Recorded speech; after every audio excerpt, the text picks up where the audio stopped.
hills and build them high. Makes a long time climbing before I die. I want the chance to spit in his eye.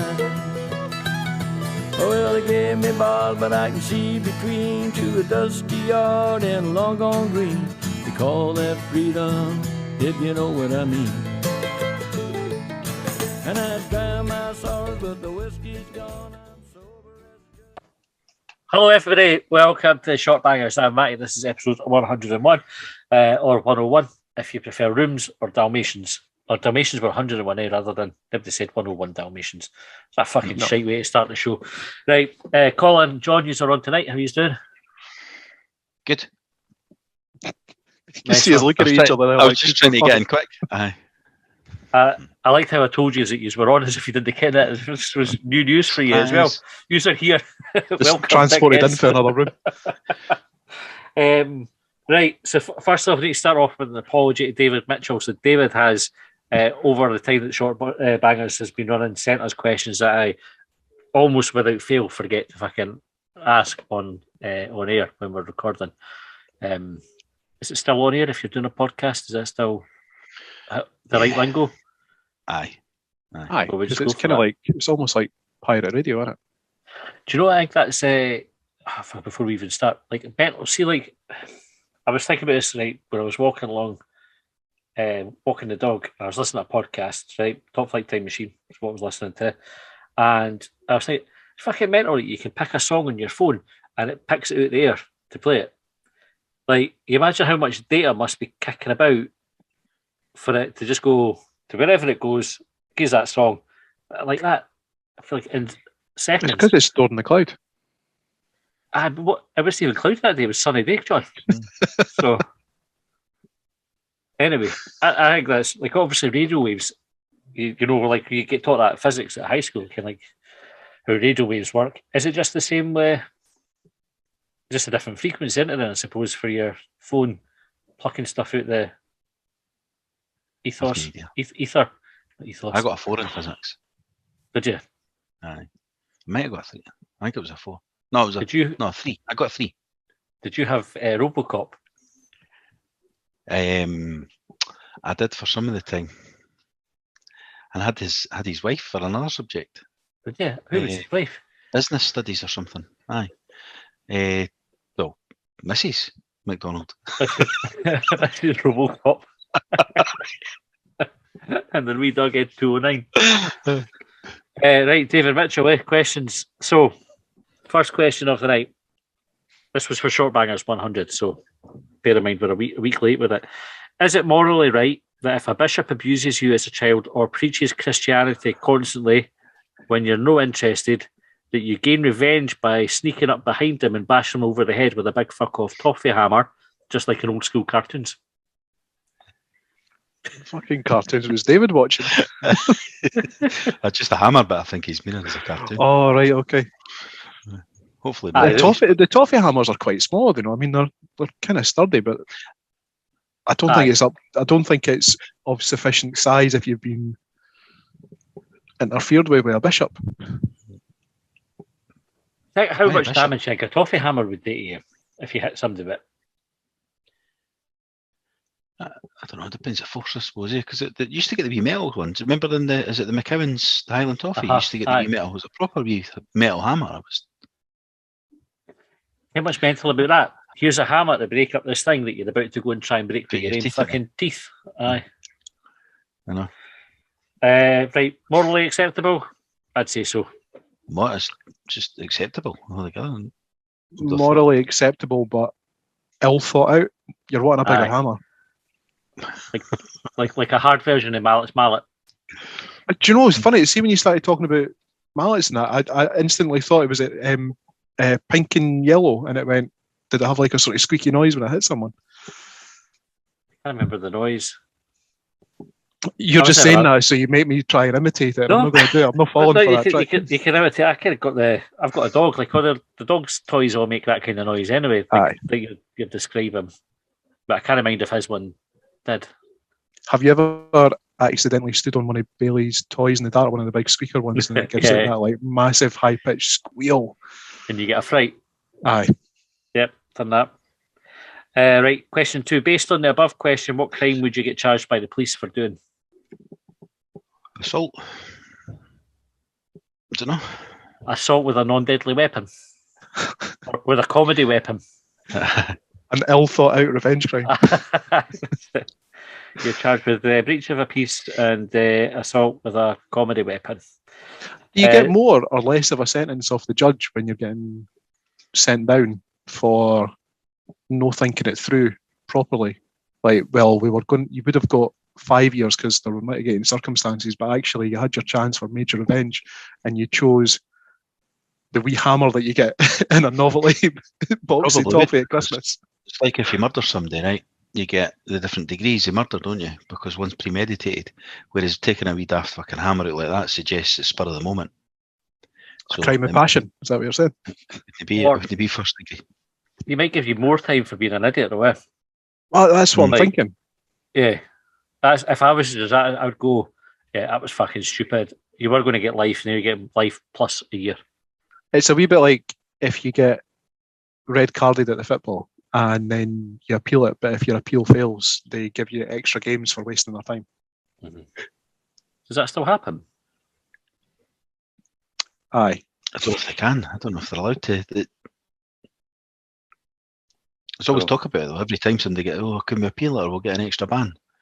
Nobody ever gets an extra ban, so I assume you can't. I don't know what the going rate for it is now, but I seem to remember when Collins was in charge of Hibs, they were talking about appealing a player's sending off, and they said, we're not going to bother because it costs like $1,000 a time.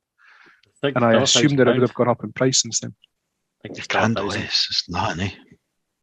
It's no wonder they're so card happy, eh? It's like money making for the SFA. That's what they're going for. They're going for the appeals. Wasn't the brown envelopes at the Christmas party? Well, a grand just pays the referee's next match for you. That's about what they get. So, wonder if that's what the SFA Christmas party is like, with a big game of pass the parcel. It's actually just a big wad of notes for the referee that's helped Rangers and Celtic the most that year. Right, question 3. Do you ever, when you're out in the garden and a seagull or bird quacks, do you ever quack back at them to confuse the fuck out of them? No, never done that. I think they do it to confuse them. Sometimes if a bird's flying past, especially if I'm out with a dog and the bird goes past and makes like a bird noise, I'll imitate it very quickly. It's like a natural reaction. Didn't even think about it. Like that. There it goes. I definitely did that. Have you ever done that in front of anyone else, or is it just Matty's alone time? I definitely have done it. I definitely have done it with other folk there. My imaginary friends.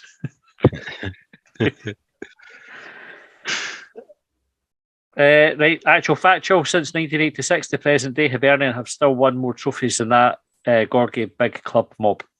Not actually a question. That's a statement. Copyright Falkirk. Right, ask the panel why a piece of wood has the right to decide one's future. I've never heard of that before. Does it? Why? It's a panel. It's a wooden panel. So when they go to the panel. Fucking hell. Thanks for whispering, Matty, so that no one else would hear you. Right, like me, do any of you miss the climb up the old East Terrace and stairs? I certainly wouldn't want to be climbing up to the back of the East as it is now. We did that for the Cove Rangers game, John, wasn't it? Aye. And it's like the never-ending staircase. With me. Aye. It does go on forever. It's getting out now, though. It's everybody piles down it to get out early to catch the early bus, like we spoke about before. Because it's so high up that it's a nightmare to get out of. They should have actually opened it up at the back, so there were stairs going out the back as well as. Chute. You don't want folk going in that way to make it a chute. Aye, or like a fireman's pole. A fireman's pole. Aye.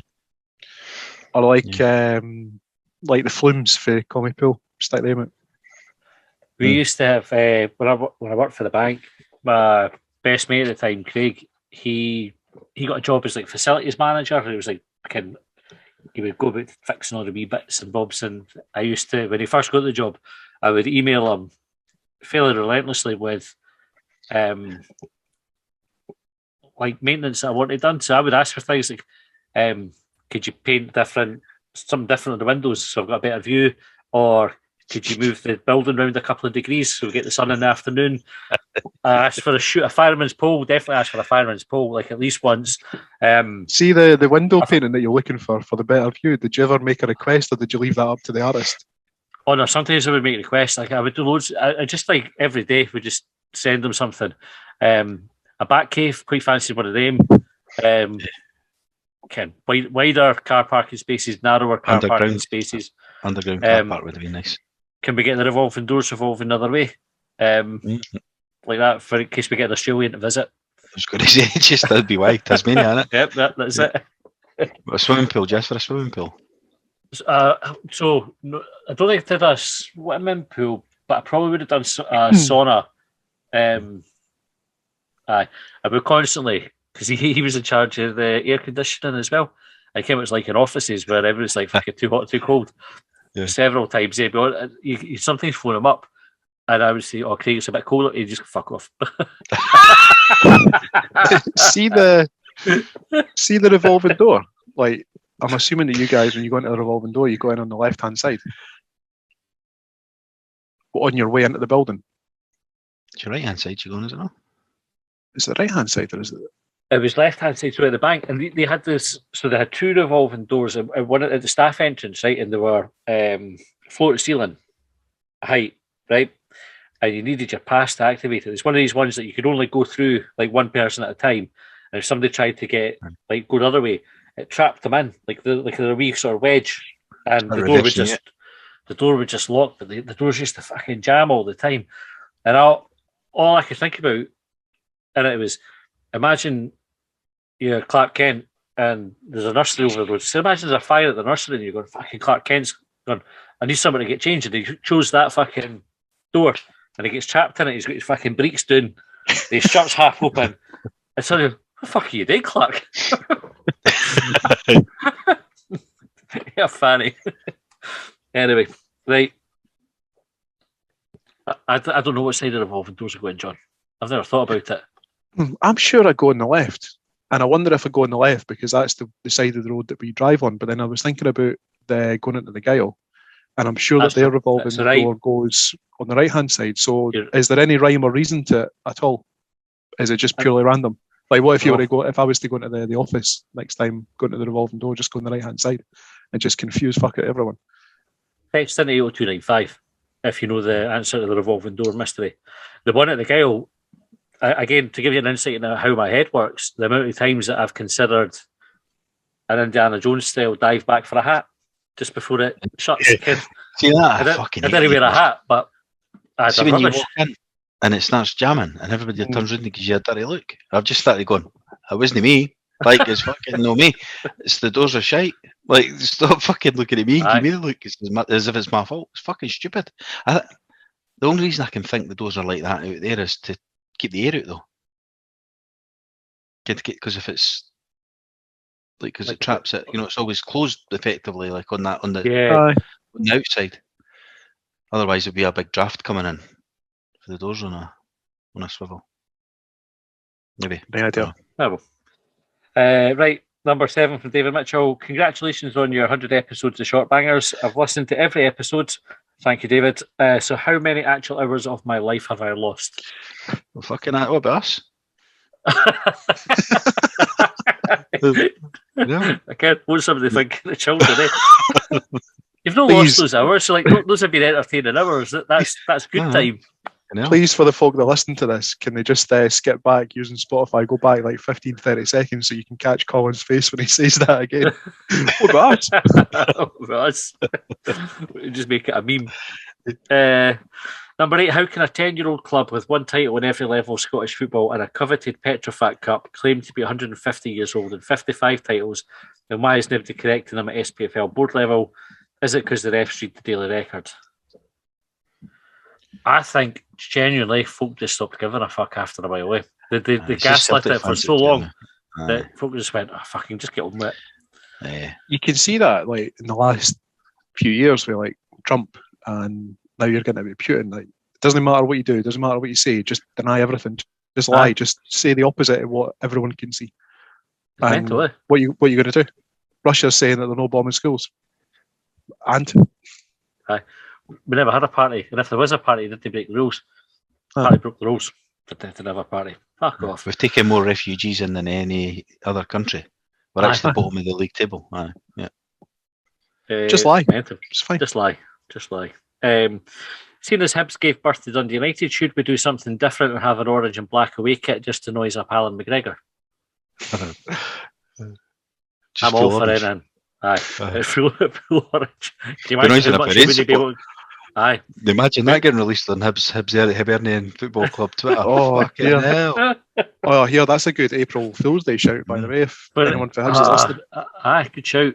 For your centenary, or the centenary, but for the 150th anniversary, yeah, we could we'll have the hoops, Bring the original hoop one, and then the away strip being a fucking orange. Can you imagine? Aye. And what piece of Hibs memorabilia from any era would you like to have? Mine is the giant floodlight between the East Stand and the famous Five, as I used to watch the games standing there. Cheers for the entertainment and congrats on 100 episodes.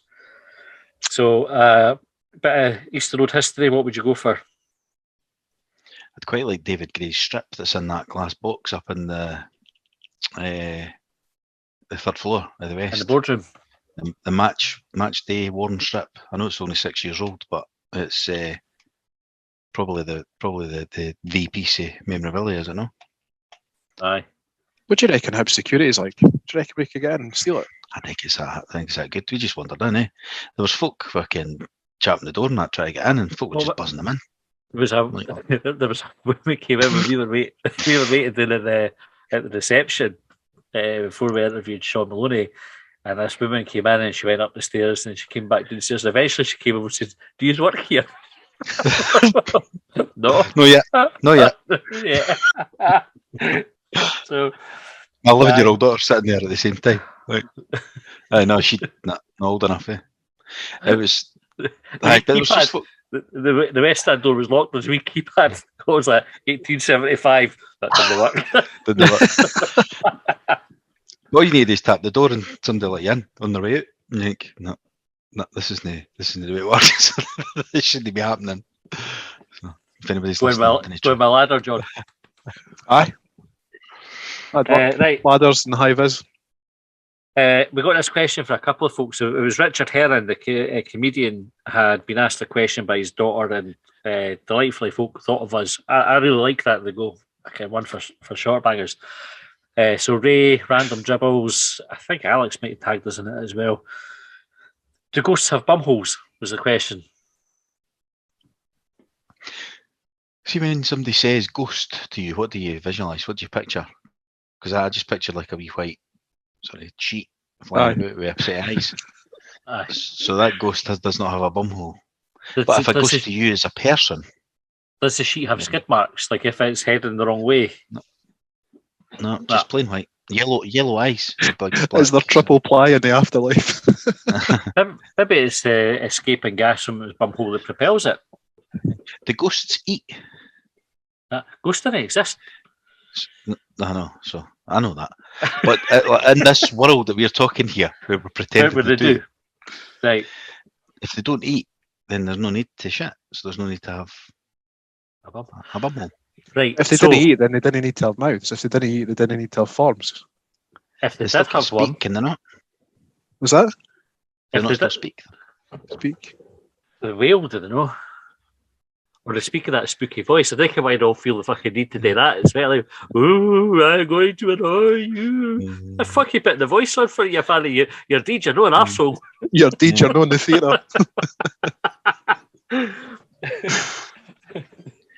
If they all had an arsehole, would they all have an opinion? Like the saying. Do you know that there's a condition that you can be born with where you didn't actually have a bumhole? No.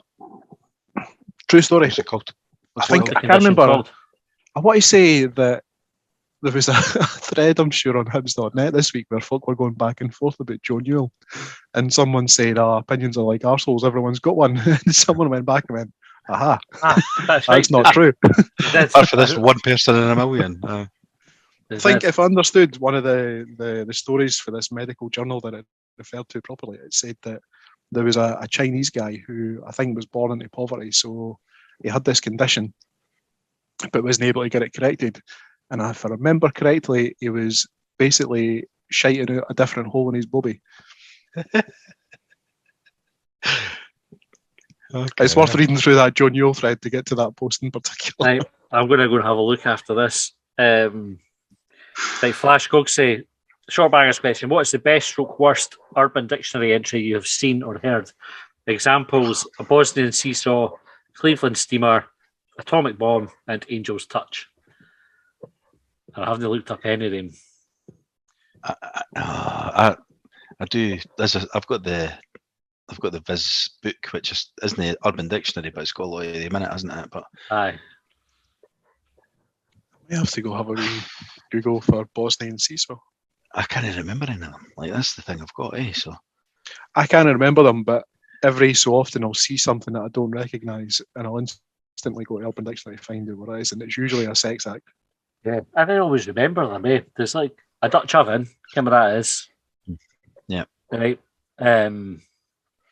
Shexton. Shexton is texting somebody when you're having a shite, isn't it? That one. And a shank is doing it yourself when you're doing a shite. That was, but I only know that one because Gordon in another chat had mentioned that. So, is there no? And then there's suicide wank, isn't it? That's one. When you shout like, "Mum, Dad, come here!" And you try and finish before they get up the stair. Is that not that? Is that a danger one? Is that not a danger one? Oh, a danger one's like when you're at work or something, is it no? There's the Hutchins where you do the can try to suffocate yourself. Anyway, right. I worked beside a boy. Whose mate got one published in the Viz. It was sort of about doing a Gallagher, wasn't it? I was doing a Gallagher. It was called, and it was all about a short person performing fellatio because the way they having to do that with with the chin up. So you need to watch that in the video if you want to get on my last, I think it was my last day, my last job. I was in like a team huddle, and I remember we started talking about Profanosaurus, and I referenced that call and said I can't remember, it was like something to do with Liam Gallagher, but somebody looked it up while we were in the meeting, and they went, I can't read this out, and they did read it out, and everybody was obviously was a fucking bits laughing at it, but I think they were adding it to their huddle to have one a day of the Profanosaurus, which I thought was a very good idea. Anyway, right, next question. St. Christopher, given what this seagull is able to do, are we missing a trick at Easter Road? Should we train the gulls to do jobs around the place? If so, what should we train them to do? And you've probably seen this clip on Twitter where it's a seagull that's trying to get out. It's like a fucking Co-op or a Marks and Spencer's or whatever. And there's a woman lets out the automatic doors, and it's basically chewed a sandwich. And it's just like running away out the shop with a sandwich, packed sandwich. So, well, how much would it cost to train them? Would be the first question. But you could get them to tidy up, pick up the empty rubbish. Get them to pick up the flares. When the smoke bombs come on the pyro, you get them either to intercept them before they hit the pitch, or to come, because you'd have. And if you were really good at training them, you could get them to do skywriting. So you could give them a message of your choice, and they pick up, and with the pyro they write, "Fuck off, Hearts cunts," like that. Hello, Mum. Squadron, a seagulls flying in over Easter Road, playing Ride of the Valkyries, and this is going to be on the 4th of July, just to honour Ron Gordon, like red, white, and blue smoke coming out the back of them. And if they're available on match day, then just the same thing, but like in like Australia, for example, where they've got forest fires and they've got helicopters or planes that come and dump water, but for exactly that same thing, like a squadron of seagulls just for that one flare that gets thrown on the pitch. Just an absolute waste and excesses seagulls. You could get them all to sort of nest in the roof of the away end as well, for like derbies and like when the Old Firm come through. So they're all there and they could do their own wee white bombs onto them Oh, here, like, what if, and this is a bit devious, but what if instead of t-shirt bazookas, we had birdseed bazookas, and all the boys in Block 7 in the East can just fire them into their way end? I thought you were actually going to suggest firing seagulls at a bazooka. No, just have the birds come, have the seagulls, the sparrows, the hawks, whatever happens to be kicking out, just fly into their way end and just peck them all to death. I'm all for that idea. Because it wouldn't hurt.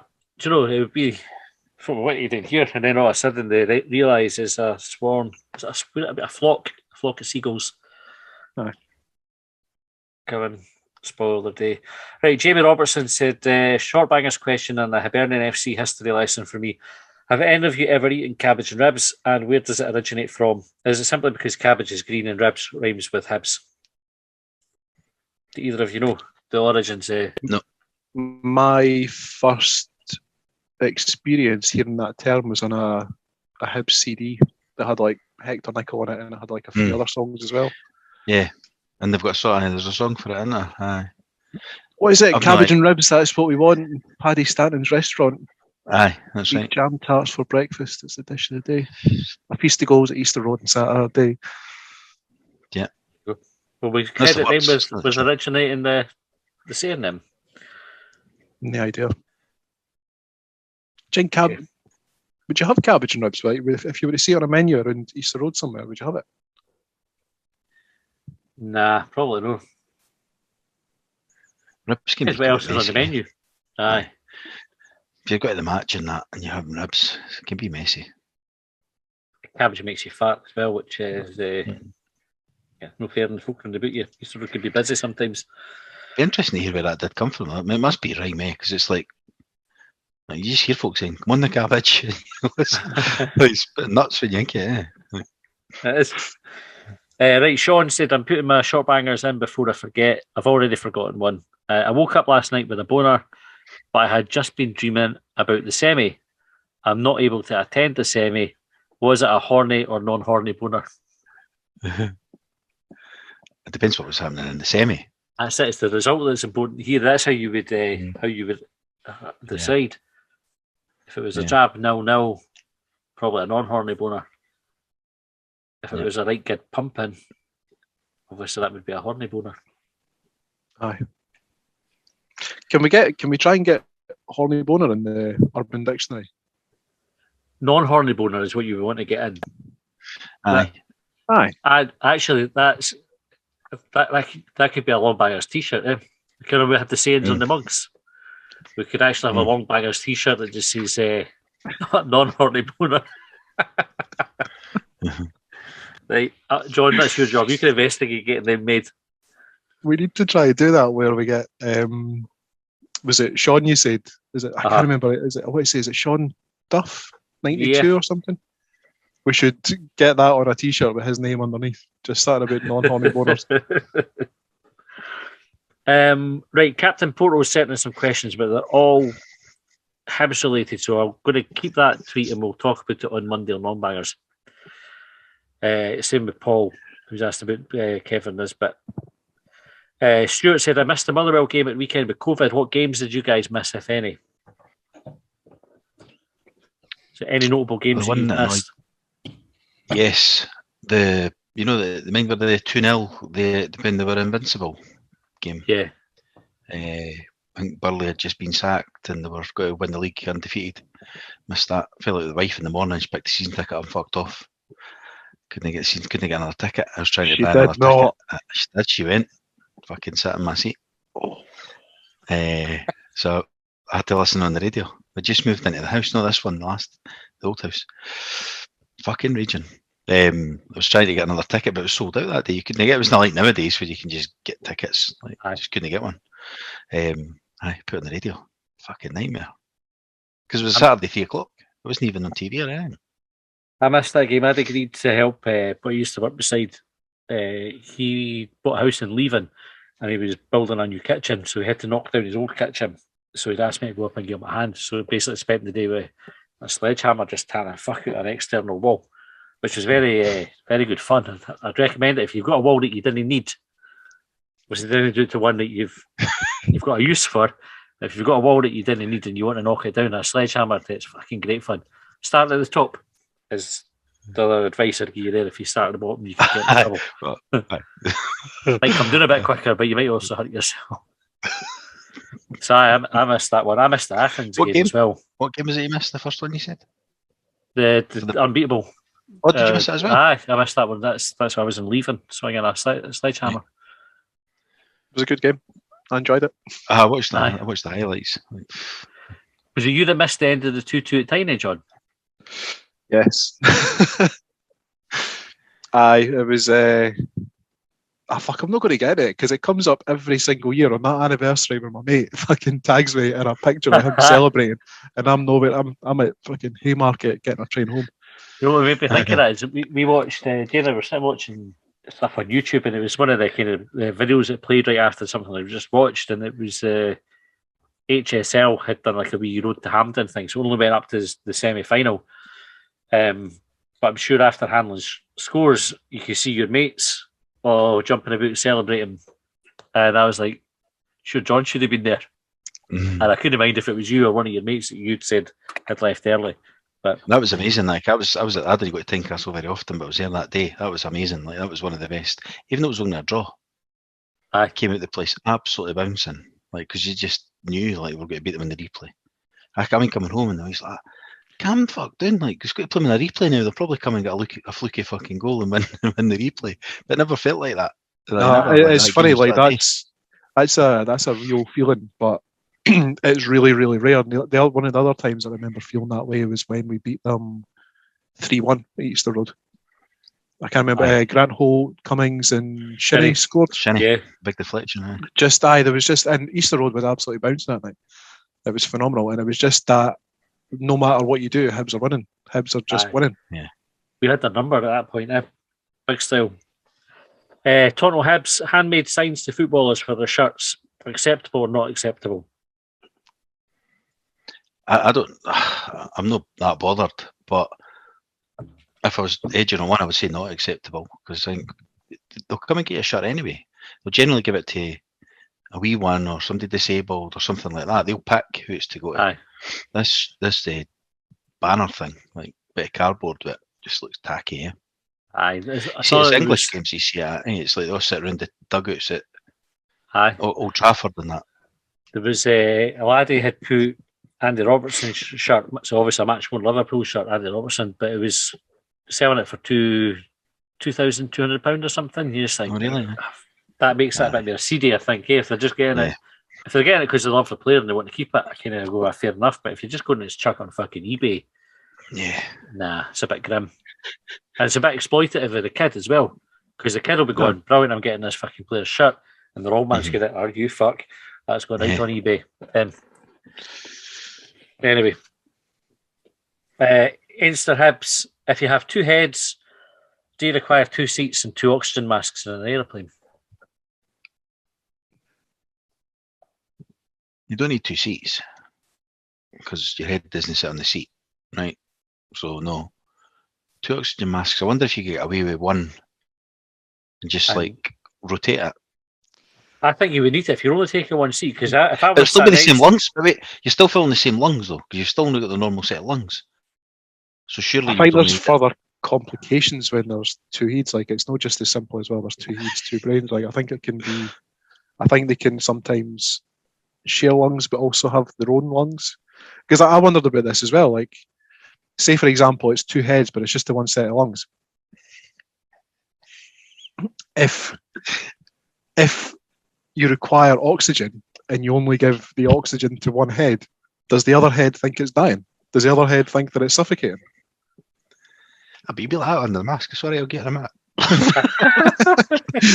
Is it wrong that when you say that there's more problems with when you've got 2 heads? I thought jumpers.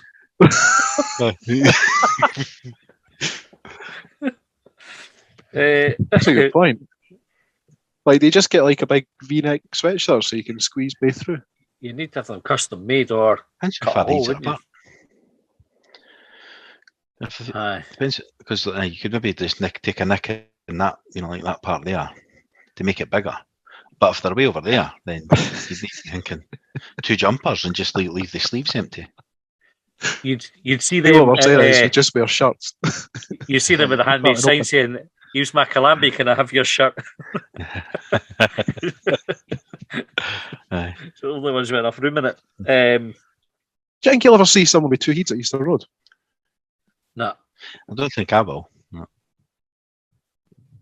Like, it's quite a rare phenomenon.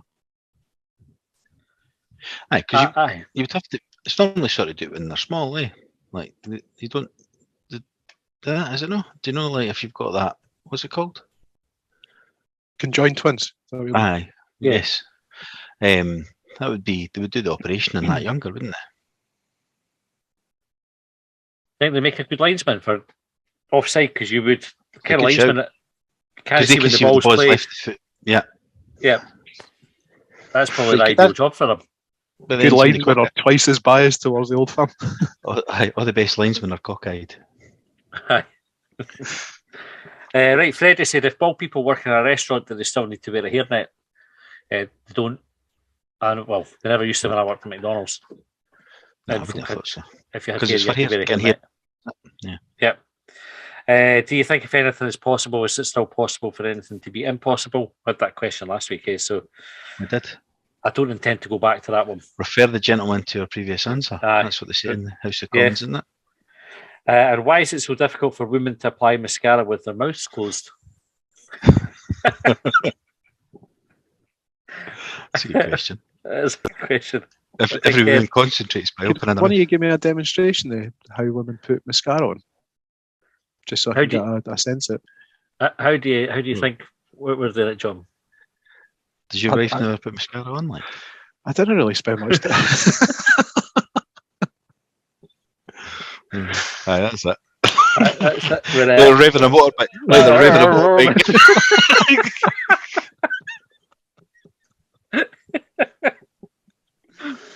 Right, TG Willis, John. It's the Shortbangers, true or false? Prawn crackers are better than prawn cocktail crisps. When does anyone go out looking for a packet of skips and come home with a big bag of prawn crackers? Skips are the different prawn thing for- cocktail crisps, are they? No. They make me sick. I can't eat skips. They're like one of the few snacks I just genuinely struggle with. They make me Aye. feel like I'm going to book. And I like prawn cocktail crisps. I think that the two things are for a different environment, aren't they? Like prawn crackers like are for when you're having a Chinese. Lunchboxes in Chinese. dunno. There's prawn. You didn't go out for a packet of prawn cocktail crisps, skips or not, and come back with a bag of prawn crackers. You just don't. Like Nah. you come back with, well, fucking prawn cocktail crisps. If there were Chinese restaurant grade prawn crackers that were available, would you choose them ahead of a bag of prawn cocktail crisps? But they're not as prawny. Like they don't taste as fishy. Should you Prawn be able to crackers. go out to a shop and buy prawn crackers that you would get delivered for the Chinese in the wee bag with a wee bit of tape in the end? By the way, who makes those bags? Is that not, is the Titans not the 11 encounter? Did you say Titans or Tightest? Tightest? Tightest. I still like Titans not though. Like it feels like it sounds like a real proper knot. It's as tight as a Titan's knot. That should be a crackers slogan. tonight. What would that be? A slogan? That'd be an amazing slogan for something, but I can't quite think what. For the condition when you've not got an arsehole. Or two heats. Or like for a bit of cosmetic surgery to tighten someone's arsehole. Yeah, That's got to be a thing in porn, eh? bound to be. Like, because you can bleach arseholes and you can get, is it vaginal plasties where you can kind of get like, you can get your virginity reinstored. But like, you could imagine that porn star's getting a tightened arsehole at some point. Yeah. I wouldn't like to think what that procedure involved. Swallow a Should bit we of thread. speculate? You swallow a bit of thread, Aye, I was going to say a stone cut. Eh? That's it. and after a few hours, and just somebody pulls over the top head. Right, Gordon said, where can you buy brand scones in Los Angeles? Are brand scones like a Scottish delicacy, for want of a better term? I can't think of where else you're bound to get them Dunno. in other places in Scotland, but I've He's never just showing gone off looking that he's for in them LA. abroad. He's basically Wow. lives in LA, and he's like, "We can get a Oh, brand check scone." I me. live in LA. Yeah, I'm well, just driving to my Rolls Royce, right, and I'm trying to find some brand scones. What I hope has happened is he's been looking for it. He's going, fucking hell, it's Thursday. In fact, he sent this question yesterday. He's got hunting for a day and a bit until Shortbangers is Starving out. me. Look. Yeah. I think Ken, there must be a baker's, eh? If you're a Los Angelan, is that how you would Los say it? Angelino. Los Angelino, let's go with that. Los Angelino baker. Text 80295 and tell us if you do brand scones, and if you do, how much are they, and if they're any good. And we'll pass that information on to you, Gordon. Keith Robertson. So I'm going to keep Keith's question for Monday as well. Hibs class 2022. Would Putin fuck with the world if Darren McGregor was the leader of the UK? Say that again, sorry. Would Putin fuck with the world if Darren McGregor was the leader of the UK?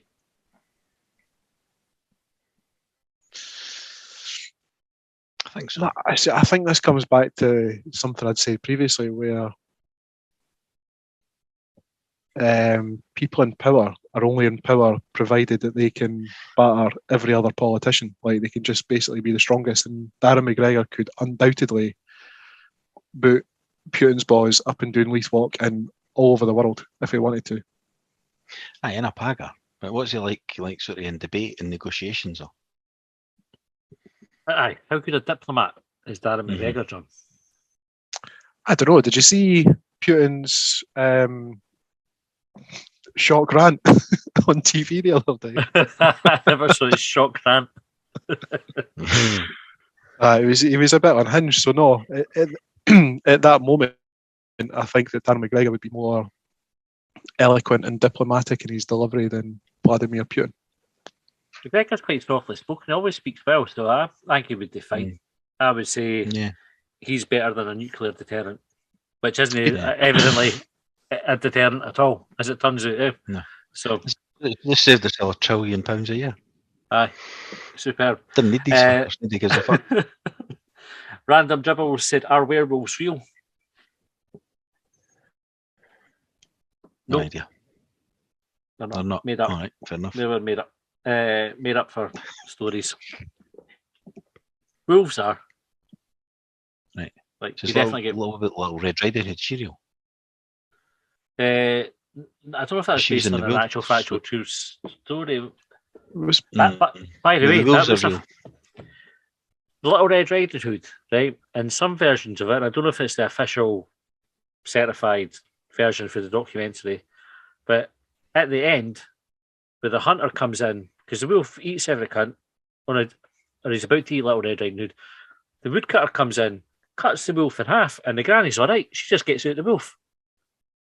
Surely that's Right. that's no like a, once the wolf's had the granny for its dinner. Spoiler Aye. alert.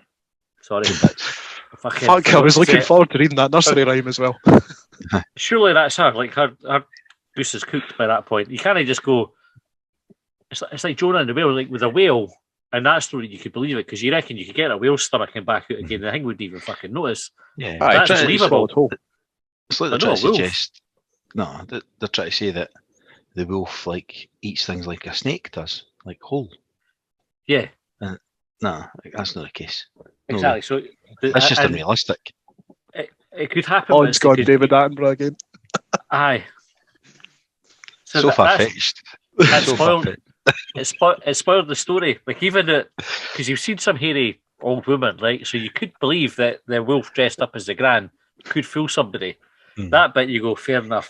But when he's coming and it's pretty graphic as well. Like he fucking cuts the wolf in half with his fucking axe, and then the granny just pops out, hey, all right, everyone.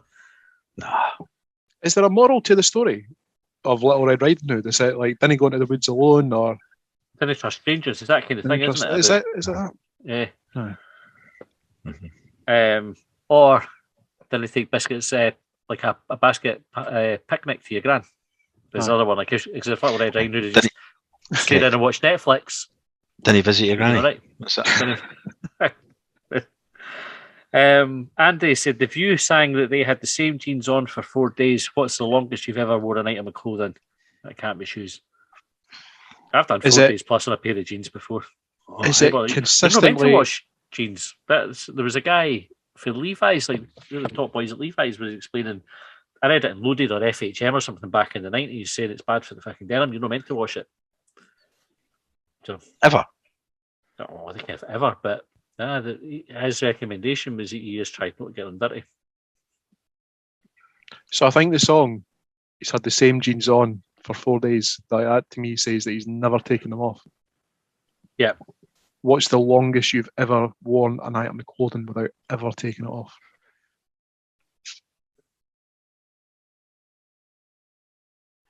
Probably just a couple of days, just crashed out, like good night. Aye. Crashed out, woke up, and then got back up. Rather than that'd be it, probably. I've definitely wore jeans for that long though. I probably wore pants for that long. So if you're on holiday, like working from home now, you didn't need to change. Like you didn't feel the need. Get the washing done. Let's get all the bills and that. The electric and gas has gone up. Fucking stop washing your stuff. Wear the same stuff. I went to Reading for the Reading Festival and we missed our flight home on the Sunday night, so we had to sleep on the floor at Luton Airport pretty much. Luckily we had sleeping bags because we've been camping at the festival.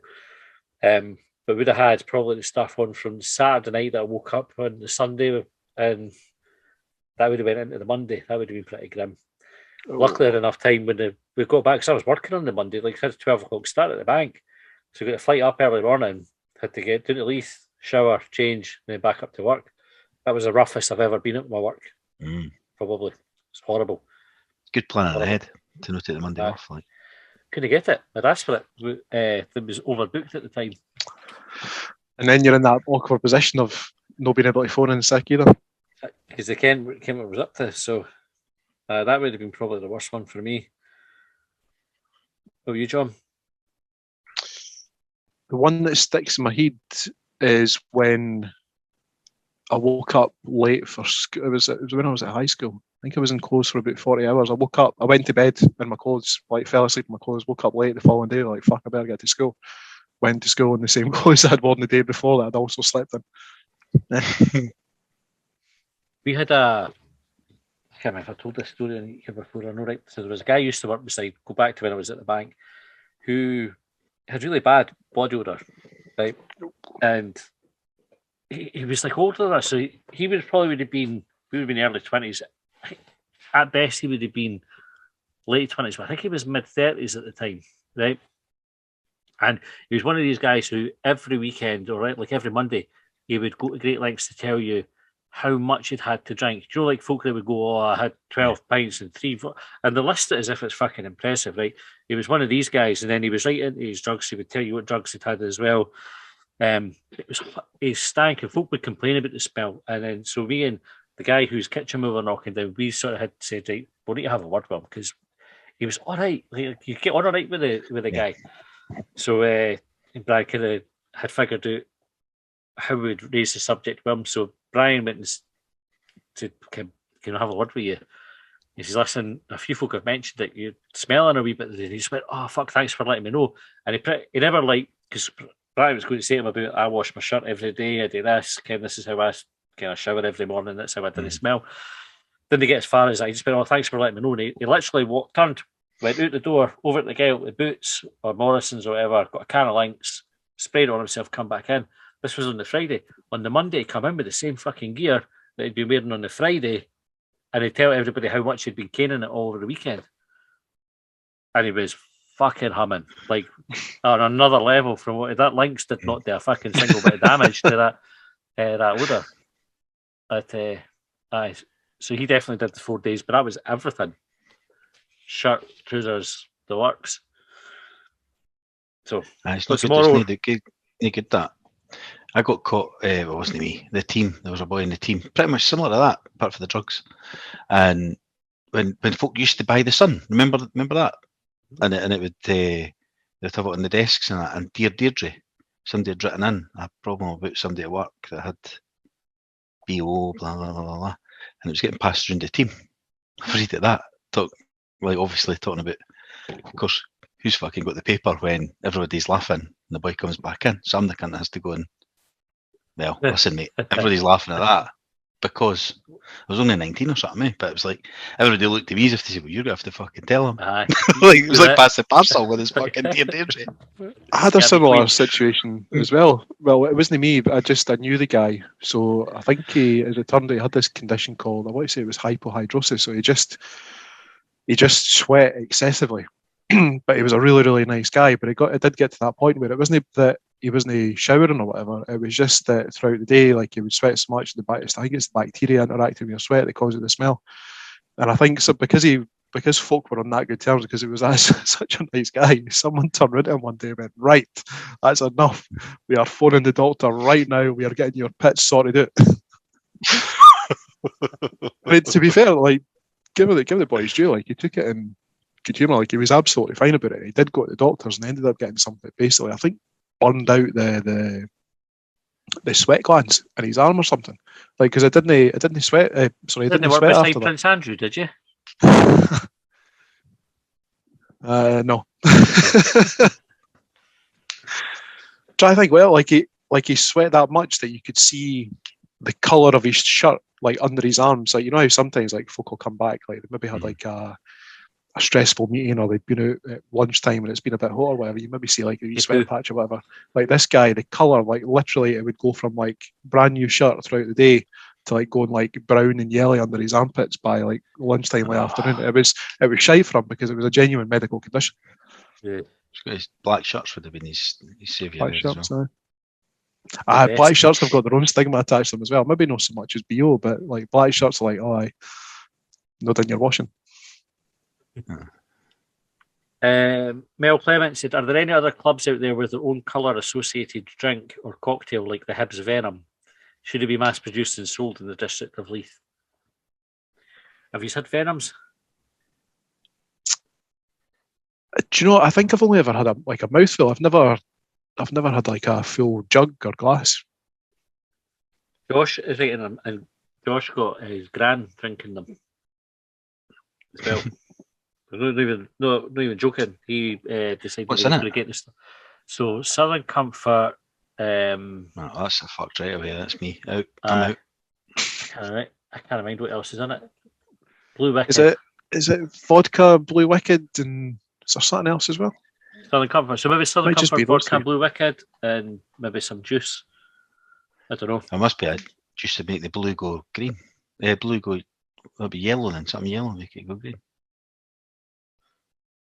Some advocate in it. Advocate. I think that's a wee bit too classy for what they're making.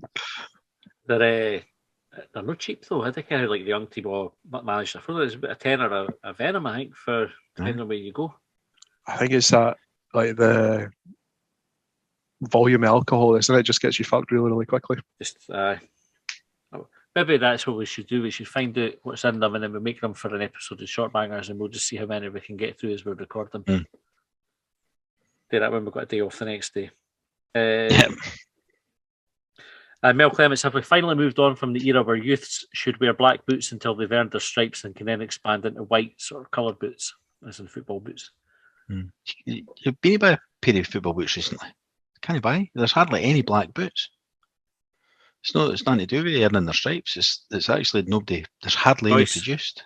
There is some, there's some, but not many at all. Of course, none of the players wear them. So because none of the players wear them, the kids didn't want to buy them. John, you got a pair of football boots, and if so, what colour are they? They are red Adidas, red, and they've got 3 white stripes. Right. I've also got a pair of Copa Mundials kicking a bit as well that are traditional black with the white stripes. Okay. You got a pair of football boots, Colin? I do, black and white. Black and white. Shite, mate. I've got a cheap pair just for kicking the ball out the wearing. But I can't mind the brand actually, but the black and white. I don't know. I had a pair of blue Adidas ones, were probably my last ones, but before that I had black and white original Predators. They lasted me for fucking years because I hardly ever played football. They lasted me for years and years and years. I had to use them. Aye. It was really good, didn't it? They hardly wore them. They just lasted. Just lasted, huh? I just had them for a long time. Hardly a mark on them. They look good as new. Mel also has to be penalty takers, but we'll keep that for Monday. Fecus or Prickus changed his name for St. Patrick's Day, so Happy Paddy's Day for beginners and that kind of thing. What's the best thing ever?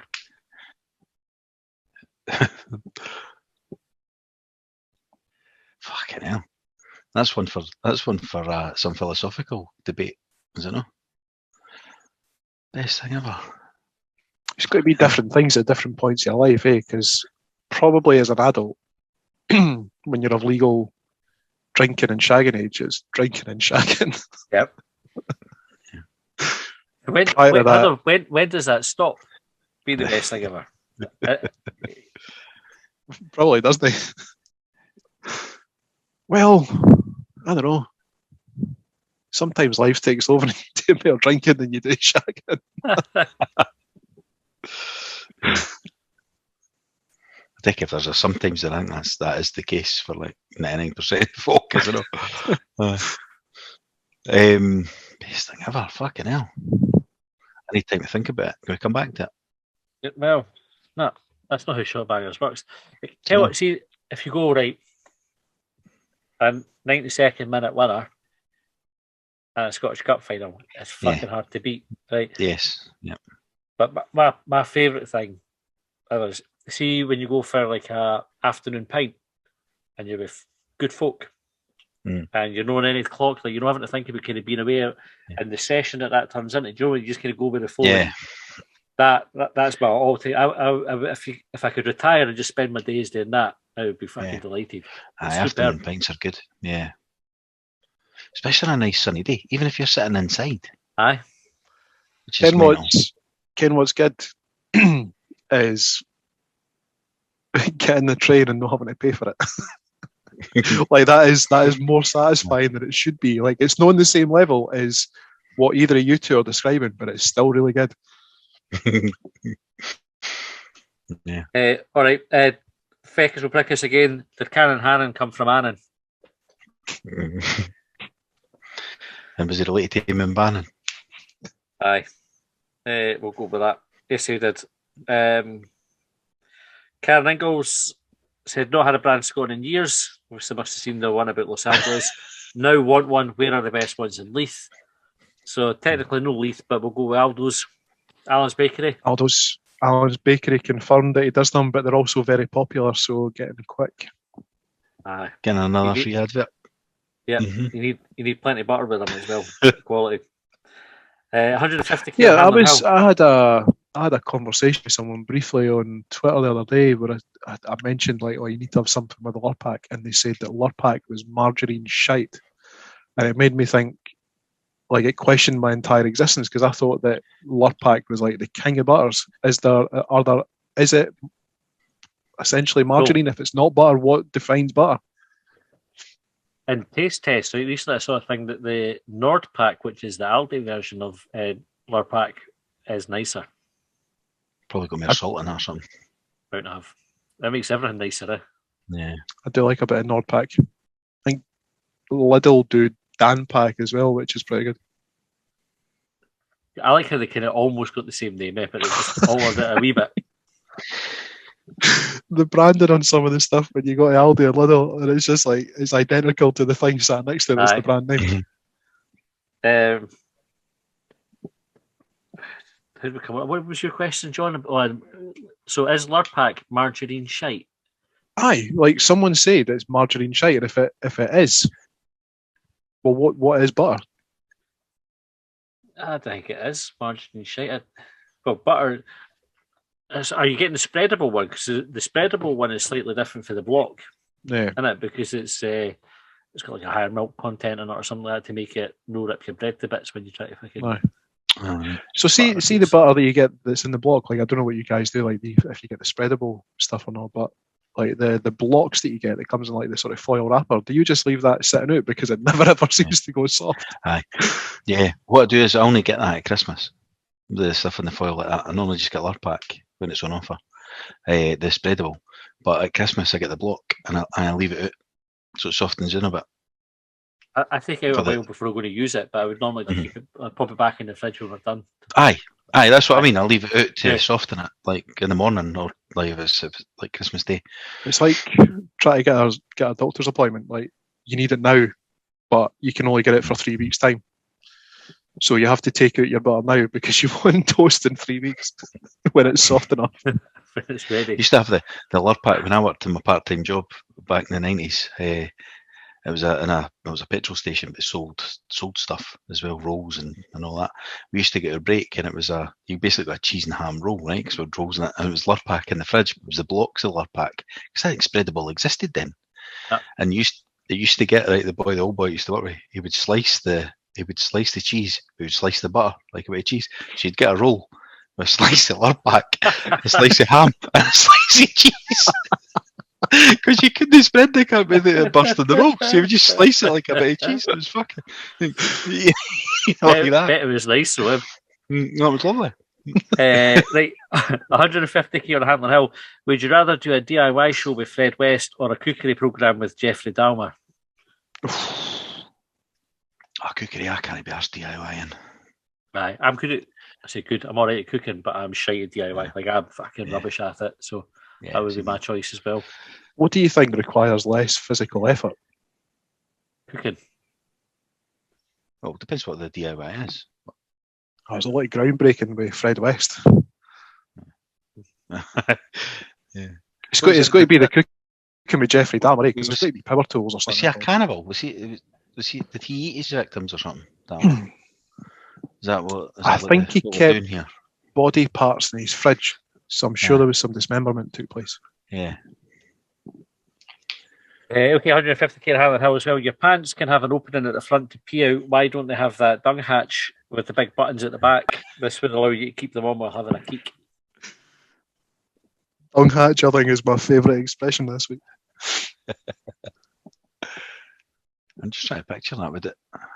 It would be more harsh because you have to take your trousers off anyway. The buttons would be a pain in the arse. So I think if you were dropping them to then have to and it would be a pain in the arse when you're sitting down just going about your normal business, because they'd dig in when you were sitting down. So that's probably why. It's the practicalities of it. Aye. It's a nice thought, but probably no practical. The dung hatch, you would, if you were sitting down for a shite, you'd have to pull it round your front. Aye. Like with it being a bit of fabric. So you're going to end up, your dung hatch is going to end up with getting like piss stains on it or something. I don't think he's thought this through. No. I think he's thought this through. I don't think so either. Like I said, the thought's nice, but I think in practice that's going to work at all. Yeah. No. Otherwise, we would probably have it. Do you know? Like if it would exist already, if it was good. Do you think it would be zips, or we automatically be a button there, but it could be a zip, I suppose. It's still the same. Imagine like the zip getting caught, or for fuck's sake, you're desperate. You would just hair in your arse on the way up. Oh, could you imagine catching your arsehole in a zip? You're tight as not. Mike said salt and sauce or salt and vinegar on your chippy. It's only one answer to that, surely. Salt and sauce. Aye, there can only be one. I quite like chips just with salt in it sometimes, rather than sauce and all. I'd go with salt and sauce. But I'd never get vinegar on it.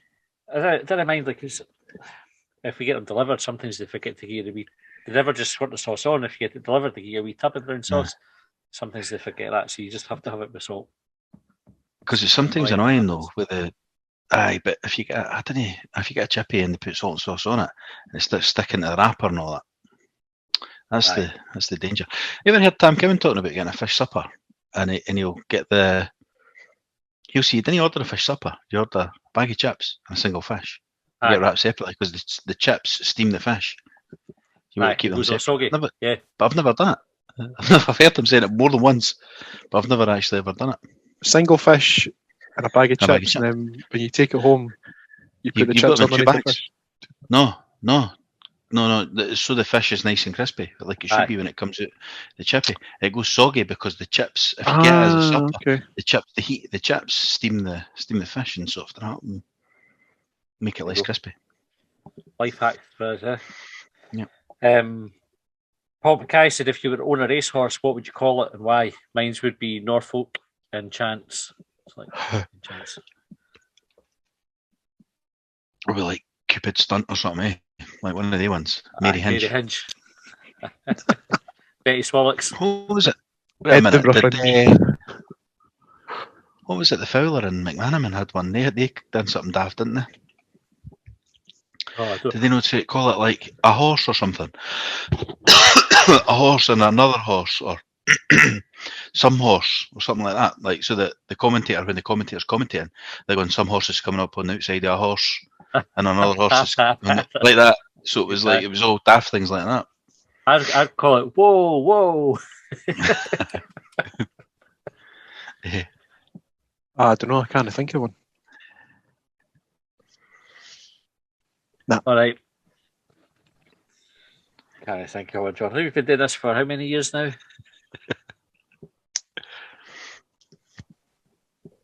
Too many, he said. Under his breath. 101 episodes, however long that is, right? So How long is it? Like, it's been about 2 years since Longbangers started, eh? nearly 3, mate. Nearly 3? Aye. Fuck. I know. I was all pre. I was a young man when this started. Aye, you think we'd be good at it by now, eh? I still hark back to listening to episode 1. I think I was on a bus in Lanzarote, and he texted me saying, "I've just recorded a podcast," and I listened. It was just him in his room. Aye. Like, reading something out. Aye. But Like, going is though, that isn't still it? available? Is episode 1 still available? Is it not? Bastard. It's available for the right price as an NFT, one of them. Is it? Aye. Aye, if anybody wanted to buy the Exclusive rights, whatever, content. it is. Exclusive content. It does Oh, exist here. somewhere. But A Longbangers NFT. there you go. If anybody wants episode 1, we can be persuaded for the right price. Mm-hmm. Right, Guinness 2022 says speculation is rife. The new James Bond is shortly to be announced. Do Shortbangers think anyone from Scottish football could be a shout?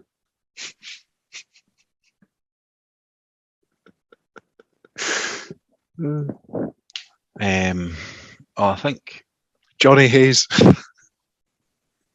Johnny Hayes. Based on what? Based What's that on him being a really, really good candidate for James Bond. International Man of Mystery. Good looking guy and all that. Yep. Well, Leanne Dempster, because there's got to be a woman the next one, eh? And I can't think of many other women. Leanne Crichton, Joel Murray. I can't think of many women in Scottish football. See what you see. I quite like Alan McGregor to get it. And just go fucking Tonto everything. So none of you are like kind of just staying cool and calm and can imagine Casino He's Royale. more Jason Bourne than James Bond, though, isn't he? But you imagine he's Casino Royale. He's put 50 grand on black and it comes up red. And he just goes fucking bastards like that. And he's getting kicked out the casino before he's had a chance to fucking nail the baddie in that. They call him Shagger as well, don't they? The Rangers fans. Aye. So Scott he'd be my shout for it. Yeah. Just to get a bit more action Who in would it. be the not the Johnny Hayes shout, but who do you think would be the least likely candidate in Scottish football to be James Bond? What's his face? Forrest that plays for Celtic and it runs like he's got a coat hanger still in his t-shirt. For that reason, because I reckon even when he runs, and goes nee as he's running, like he makes a noise. And I think so when he was doing the chase scenes, it would ruin it. Hey, Marvin Bartley might do a job. Aye, somebody suggested him. Can't remember who it was. Did they? Aye. You can see that. Niall Kenny, is it St Patrick's Day? Who's been your favourite Irish Hibs player? Someone put I a like poll earlier. I like Dean Shields, but I think Ivan would trump him, eh? But Dean Shields was a good player. Like on his day, he was skillful, scored cracking goals. But 2 goals in the Ivan. Scottish Cup final. Stokes Day. All day long for me. It's not even a contest. Nah. Sproul was good, but I can 2 goals in the Scottish Cup final with. Shields came on and done fuck all that day too, though. He was obviously That's a good point. A bit of underrated performance from John. What about you? Might be Conrad Logan. Mm.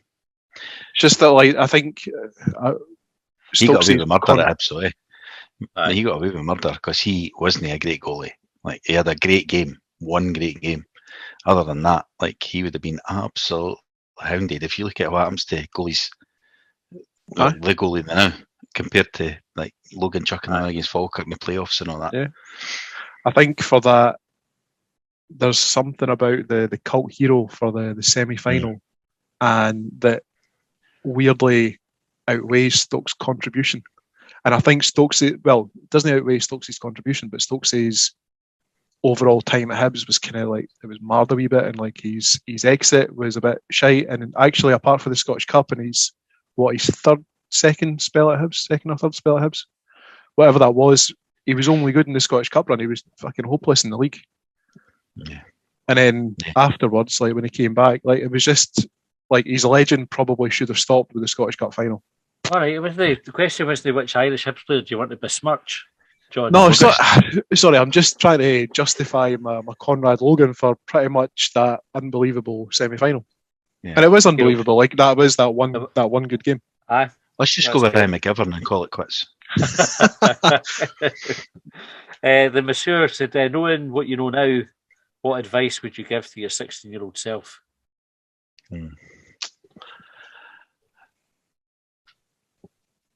Fucking revise would be one of them. You don't need to eat that many pies would be the one that I would calm down on the food. Yeah. Is it a pizza? You sure? It's not funny, but it's like I used to worry about other things rather than focusing on what I could do. Like do the best. Like I've learned since, you just do the best you can do, and you didn't worry about anything else. So, job interview, just do the best you can do in the interview. If somebody else gets it, then you come at the interview with any regrets, sort of thing. That's what I used to always think. What are they got to say? What are they got to do? It's the fucking matter. That's what you say and what you do. So that's what I try and teach my kids. That's good advice. What were you, John?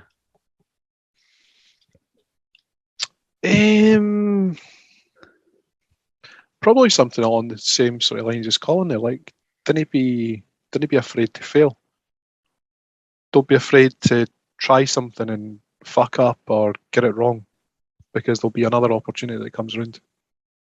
You need to fail to learn, though. Like, that's the thing that gets missed. You listen to anything, right? You listen to any podcasts about kind of leadership and or top sportsmen or any of that stuff, and they always talk about what they learned for getting beat or for losing or for failing, for when they went bankrupt. Like, but we've got a generation of, like, and I'm obviously here, like, as a parent, but loads of generation of parents that didn't want their child to ever suffer a knockback. Yeah. And so they're going to have a generation of adults in the future that just think that everything gets done for them. Exactly.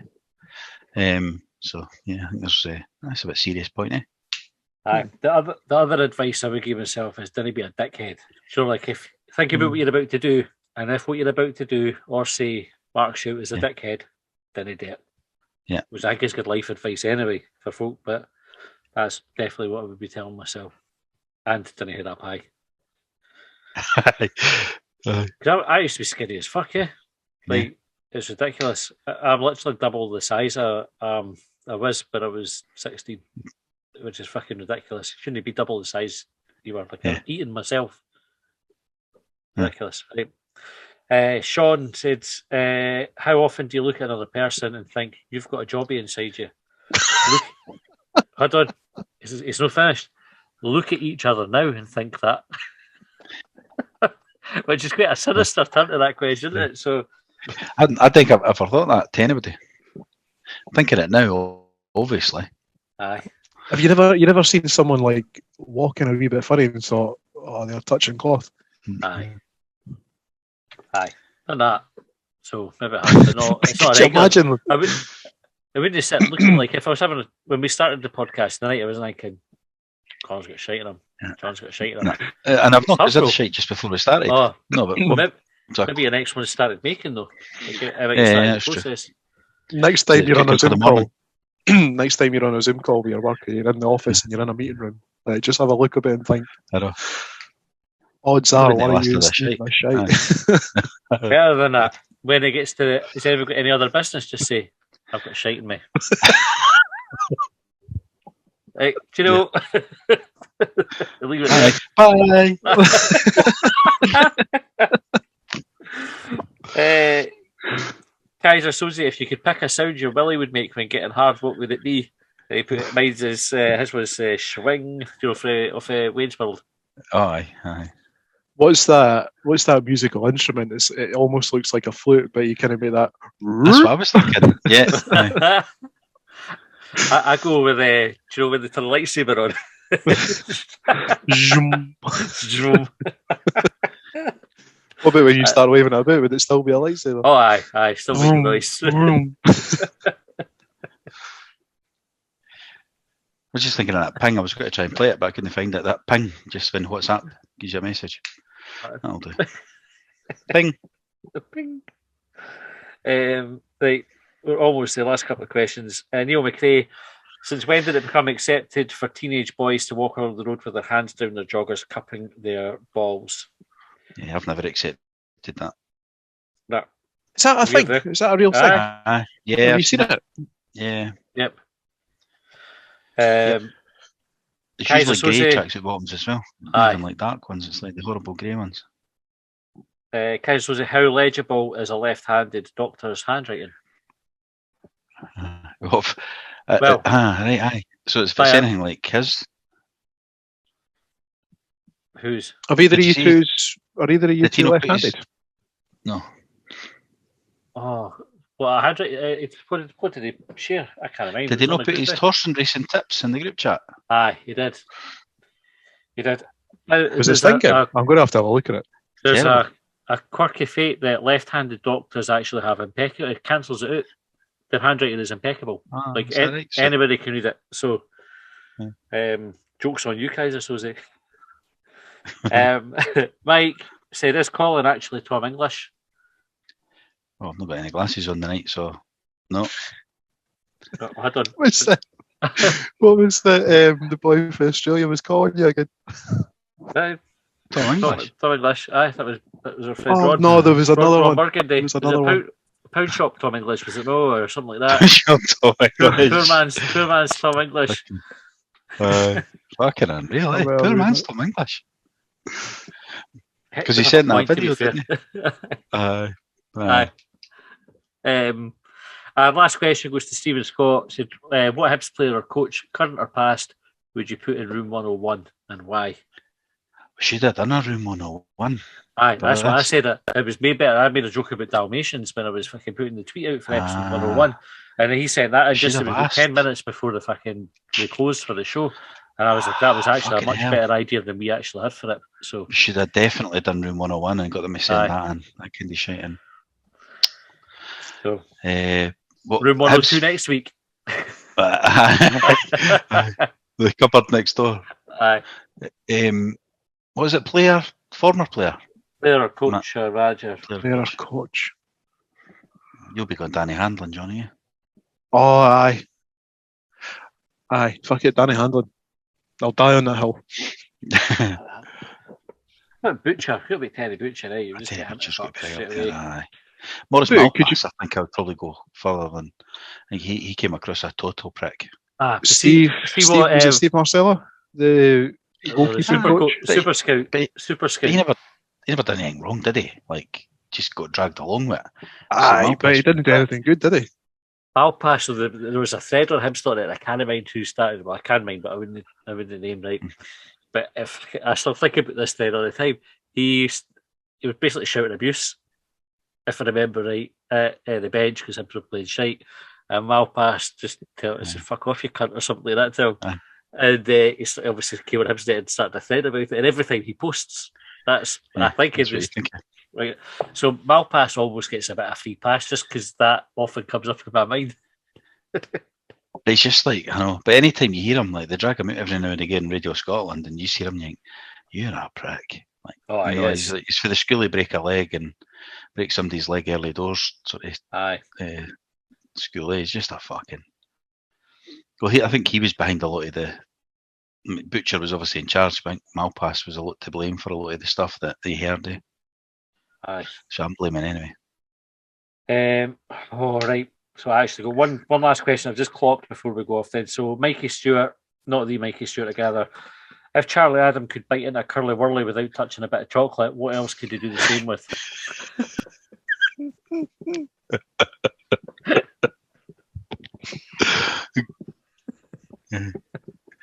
I think that's a good question. Right, we'll leave it there. We'll leave it there.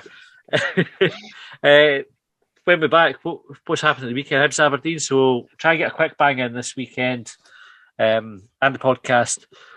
We'll have Heatbangers on Sunday, Longbangers on Monday. Thanks very much for listening, and for the folk who've still been getting in touch about the Sean Maloney interview, and there are a few years, and thanks very much. We do appreciate it, and thanks to everyone who continues to share the podcast across Twitter and so on, and tell people about it, because it's definitely helped grow what we do. So, that's my wee lightsaber. Spring in action, mark at the end of the show. Colin, John, thanks for your time. We'll see you next time. Well, they trailed me down when I broke free. I drank all the whiskey in Tennessee. I don't drink